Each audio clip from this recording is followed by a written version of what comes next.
energy producción de la production energía y haciendo el proceso de co-generating cogeneración in para order que to be pasemos just de ser meros consumers, so consumidores a to ganar be la categoría de prosumidores. Es decir, que producers and podamos producir la consumers, energía y a la vez both también at the same podamos time. consumir la Next, que please. necesitamos. Siguiente, por favor.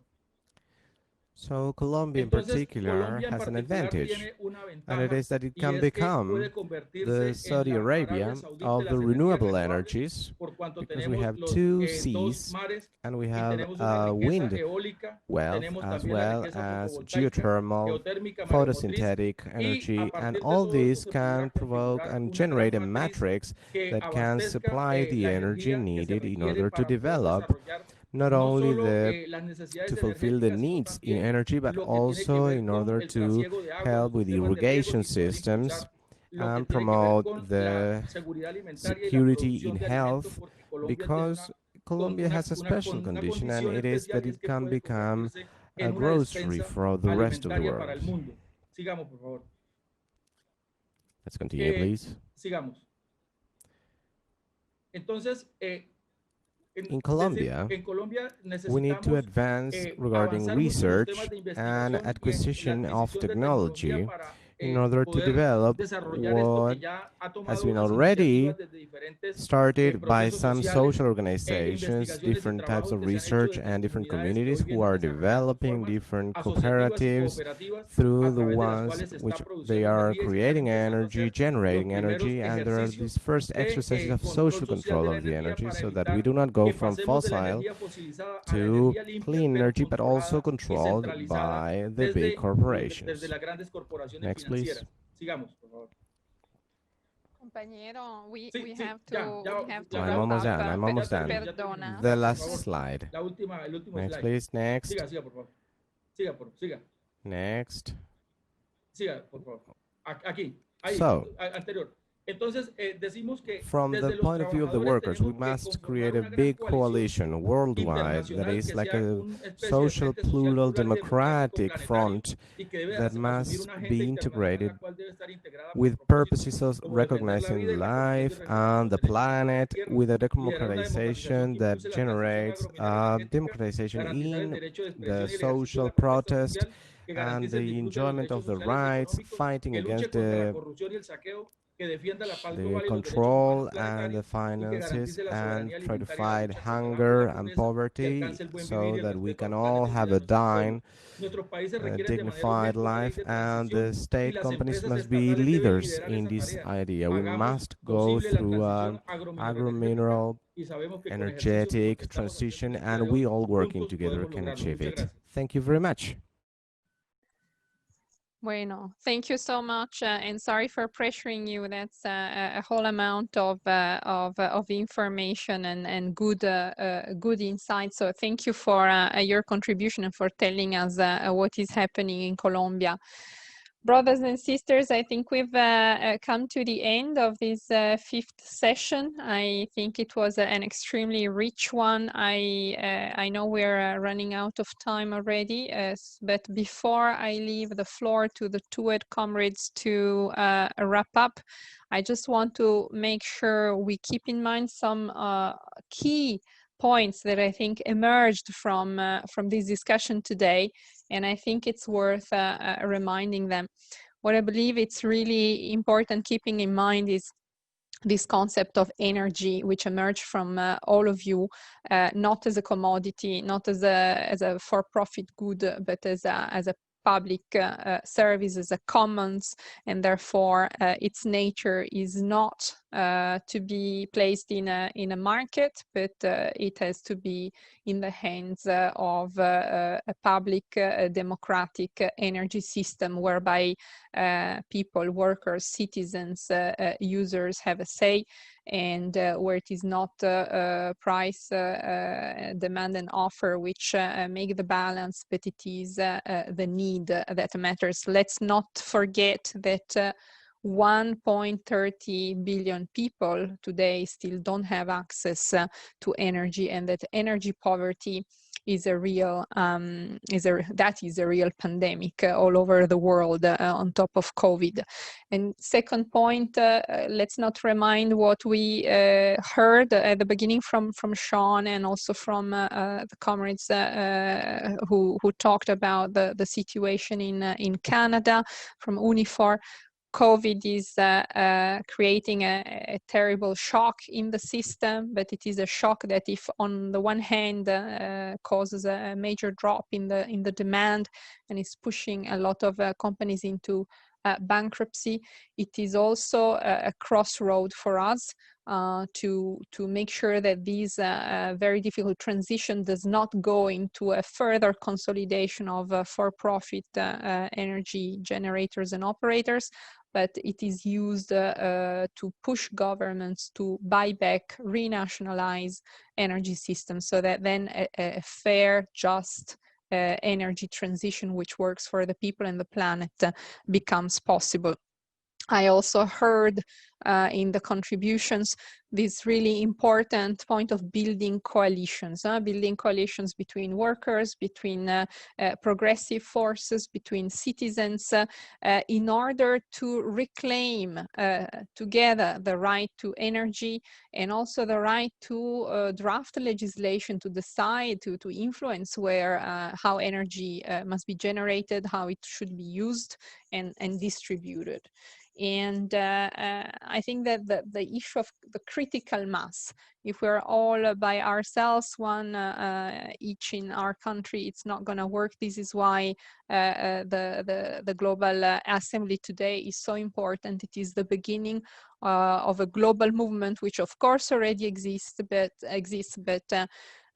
with COVID and the use of information technology, if there is one positive thing, is that together, also through these new means, we can get our voice heard across not only across the table, but we can really push and demand from the institutions, from governments, from what Sean also calls elite institutions, to stop the merchandising of energy and reclaiming energy as a public good in everyone's interest.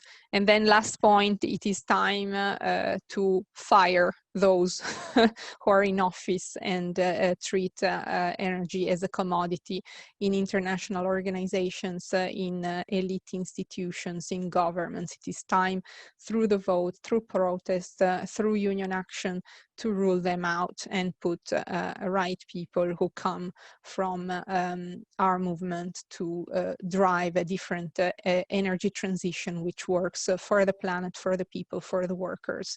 And that very interesting plans that we've seen, including from South Africa, the ESCOM transformed case, and also the paper from Brazil, are a very inspiring model. And with also all the insights that we get from TUED, I'm sure we will succeed. So with that, I thank you very much, all the speakers and the participants and the moderator and the TUED team. And I hand back to you, and thanks for your patience. Bye. Thank you so much, Daria, for that really excellent sum up. And thank you again for the speakers today. Quite an excellent program, hearing from all parts of the world. I just want to remind everyone that we have our next session on Thursday, September 3rd. It's the Making Austerity History, Reclaiming Finance to Pay for the Future We Want. And we invite everyone back at the same time. We will be sending out a new link today. So please join us for that. And then we have a closing session on September 10th, which also is a Thursday, and that is Beyond the Pandemic, Trade Union Internationalism and Movement Building. So that will be a week from Thursday. That's the closing session, and we would welcome everyone back for that as we wrap up this 7-meeting series of the Global Trade Union Assembly. And now we would like to turn our attention to the to the attendees to hear from you and give us some feedback. So if you are interested in volunteering as an attendee to give feedback today, please stay on and raise your hand. And you can do so by using the function at the bottom of your screen. It's a hand raising image, as you see on your screen. And you can just click that and it will allow you to be visible as having your hand raised. And then we will bring you into the panelist space so that you will be visible on camera, and we will keep you muted. When you're in that space, after we've gotten several of you, then we will randomly select people to speak. Each person will have up to 1 minute to respond to the following questions. The questions are posted on your screen, but I will read them so the interpreters can interpret. The first question is, what is a topic from today's discussion that interests you and why? The second question is, what is one way that you will use the information discussed today in your union or movement work? And the third question is there a way to improve on the process of how these sessions are organized and presented? So again, we ask for volunteers to respond to one of these three questions for a minute. And we will have you on the screen, and then we will unmute you when it's your turn to speak.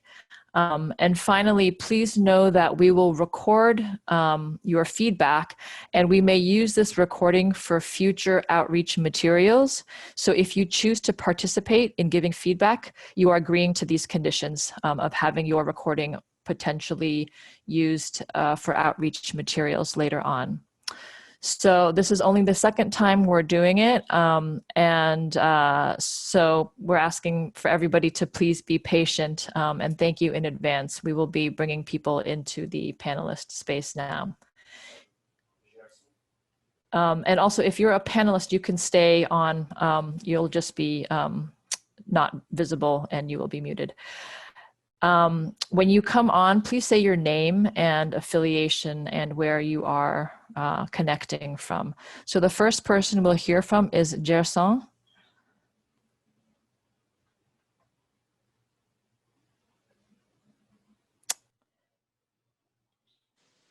Great. Gerson, you have a minute. Welcome. Hello. Good morning to all. My name is Gerson Castellano. I'm from the Oil Workers Petroleum Federation in Brazil. Firstly, I want to say that this panel was very important to us in this debate about energy and how to talk about energy and the social interests about that. It's very important. The energy is not a commodity, and the FIUP, my organization, we will associate with TUED to contribute with sustainable alternatives to think about this energetic transition. We have more than 50 million oil workers in Brazil, and we want to contribute a lot with all activities in TUED. Thank you a lot.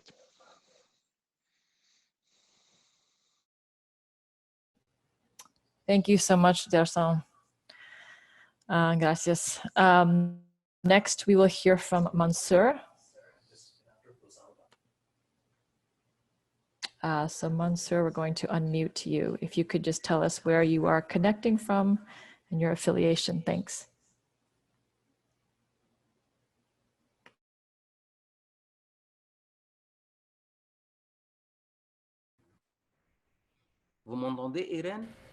Can you hear me? Yes, thank you. Go ahead. Yes. Yes, Mansour, we can hear you. I'm going to speak in French. You mentioned the financing side of it. I proposed a lot of pressure at the world level from all the trade unions on the policies in the field of renewable energy. The IMF gives a lot to private investors and hardly anything to the public.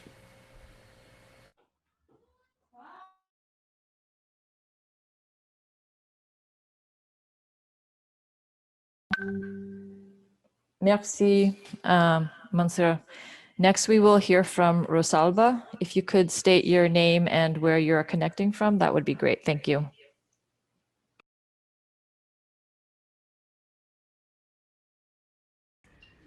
Hello, good morning. I'm in Colombia. Big hug to everyone. Estaré aquí atenta.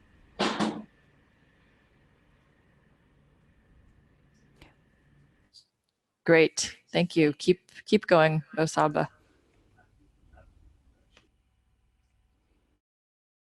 Rosalba, do you want to say something else?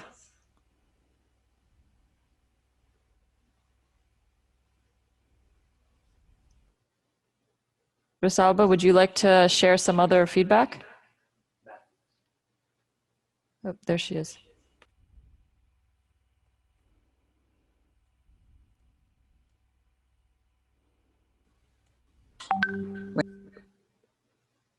Rosalba, we can't hear you, so we're going to move on. Oh.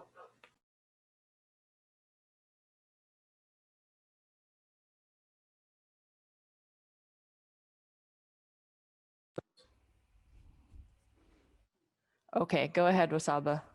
Thank you. Thank you. Gracias. From Colombia, big hug. Desde Colombia, un abrazo. A big hug to Desde everyone, Colombia, un and abrazo a we todos y have estábamos muy atentos been aquí, varios listening acá, very escuchando. carefully, and we Muchas would gracias like to por poder thank everyone ser and solidarios en el mundo. send our regards to the whole world.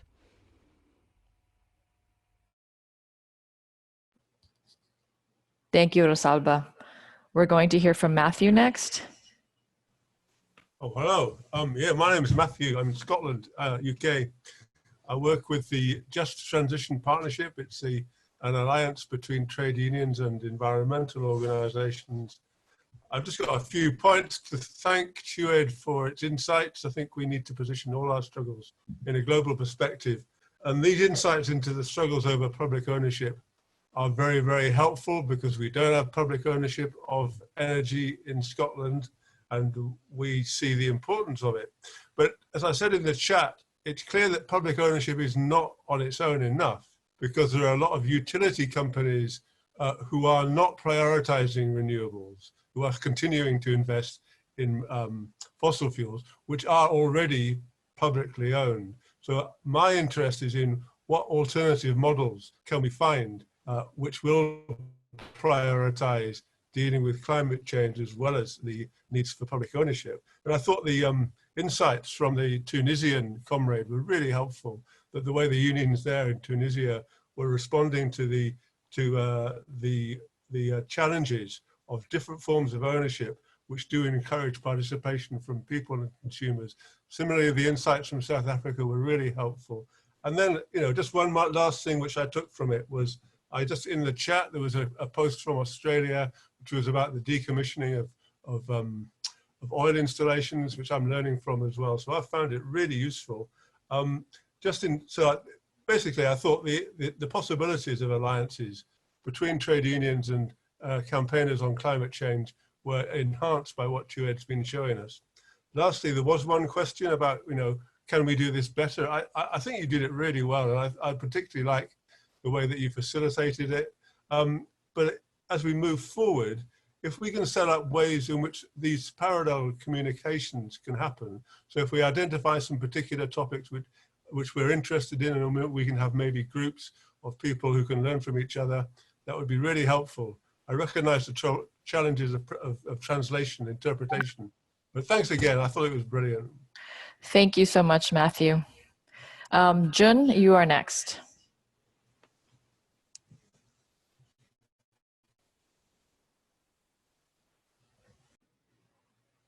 Go ahead, Jun.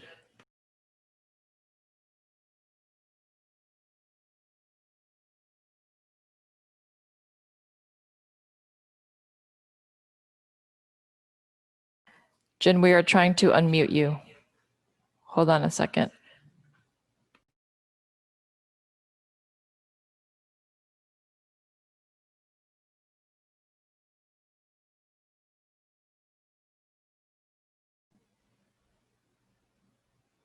I think we're almost there. Hang on one sec. Okay, there you go. As far as the presentation of the South African Union and Tunisia, I observed that there's a need to resist first any form of market-oriented policy in the industry. Second, there must be a need to ensure that in the energy mix, the potentials of renewable energy has that capacity to compete the fossil fuel-based energy. Third, there is a need to democratize by organizing the consumers led by the union to develop a transition towards a cooperative so that it can be more efficient and democratic governance must be ensured. That's the way, that's all I have observed. Thank you, Jun. We are going to hear from Eva next.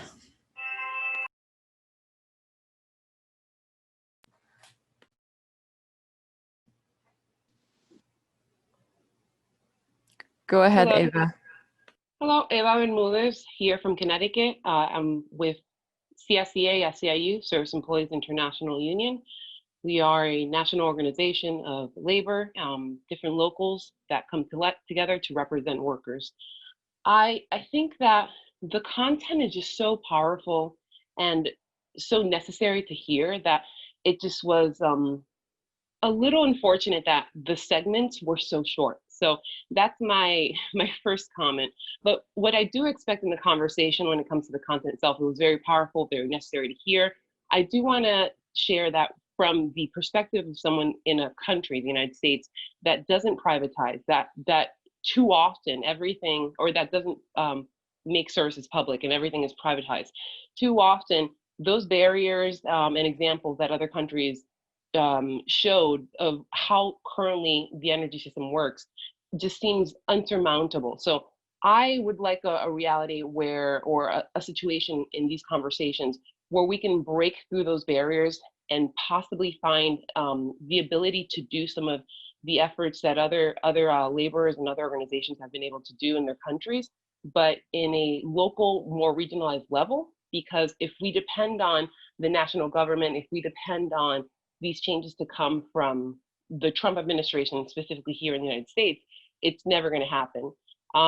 If we had the ability to try to make those transformative moves, then it'd be an opportunity within our region to be leaders in our states, and then possibly it could form into this national movement of people having the same conversation of not privatizing, making sure that public services, especially in energy, are being shared region by region. So I do hope that in other events, you can have a longer duration of segments between speakers. I thought the translation was fabulous. I went into the Portuguese and French and Spanish channels, other languages that I know, and I would say the translators did a phenomenal job with a lot of content in a short time, and I hope that you have many more. Thank you so much, Eva. Thanks for joining. We're going to hear from Shankar next.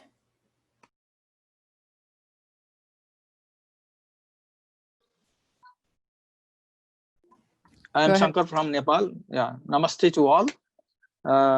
Yes, this is the most important discussion today we have had. I'm from CLAS Nepal, Center for Labor and Social Studies. And also I am associated with the UNI Global Union, Nepal Liaison Council, as the president of Nepal Liaison Council here, where my unions from the electricity unions are also affiliated with UNI. So this is the most concerned issue for us, and we are working on it. in both way, from Class Nepal and also from UNI Global Union side. We are doing some research study on the effective how people's participation is there in electricity production, generation, and all these process, and also how the multinational IFIs are investing in the company, and how they are how the workers' rights are being protected, and during this what is the relation between investment of IFIs and protection of workers' rights. So we are doing the research. In this regards, we have found some information from that South Africa that is most instrumental to us, that to work on our activities. While doing that campaign, we are talking about the public partnership in the country. That means public means government entity that who are working, which is working for the electricity production here in the country. Other public entities, and our next partner is public entities, other than public entities that can contribute financially, and also the involvement of local peoples in the public area, that where the power station the generation is the generation house are there. So this way we are campaigning on this issue, and I'm most thankful with the 228 for organizing such most important issue, most important event, and talking on this most important issue, that this has enlightened us and given us huge range of information, and we will be using that one. Thank you. Thank you, Shankar. Thanks for joining. Julio, you're next. Good morning. I am Julio Koch. I represent the workers from Guatemala. It is an organization that represents the workers in banana sector, coffee, sugar, health, and industry. Well, I consider that it is very important to do this Global Trade Union Assembly, because in this way we can have a variety of context of what it is that workers are facing all around the world. And now with COVID-19 pandemic, these problems have become even deeper. I think this has already been mentioned. There are not bigger changes in the neoliberalism, but in the case of Guatemala, we definitely have a work done by the local communities, and in Setagua we're participating against hydroelectrical companies that don't only use water from the rivers, but they also contaminate it. And the communities do not have electricity. This electricity is sold to other places. Everything has been privatized regarding energy, and prices have gone up, generating greater trouble regarding poverty, malnutrition, and lack of development in rural communities. I consider that it's very important, everything that has been said. It can create action at a world level, not only for energy, but also health, education, work, respect to the union's freedom. And one of the greatest troubles that we face is corruption, because authorities do not abide by the law, and they not abide by what should be done. So we hope that we can continue participating, and we are affiliated to CSI and to the American CSA Confederation, and I believe that we can create even greater bonds between different unions. So I'm sure we can continue moving together and have a different world with a real and authentic democracy. Thank you very much.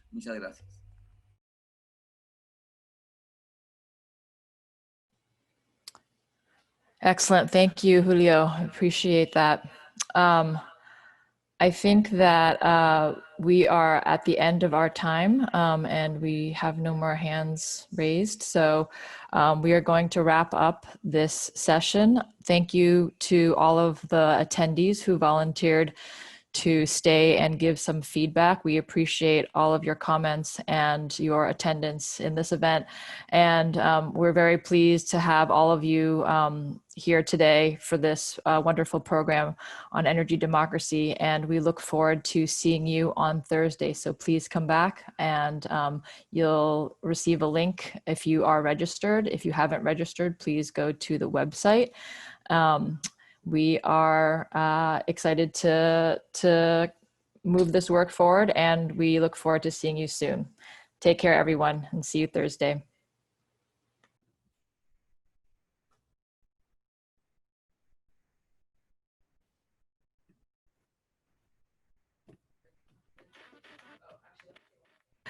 One last thing, if you want to stay on and write greetings or salutations in the Q&A, please feel free to do that. We'll leave the meeting open for a few more minutes and welcome those comments. Thank you.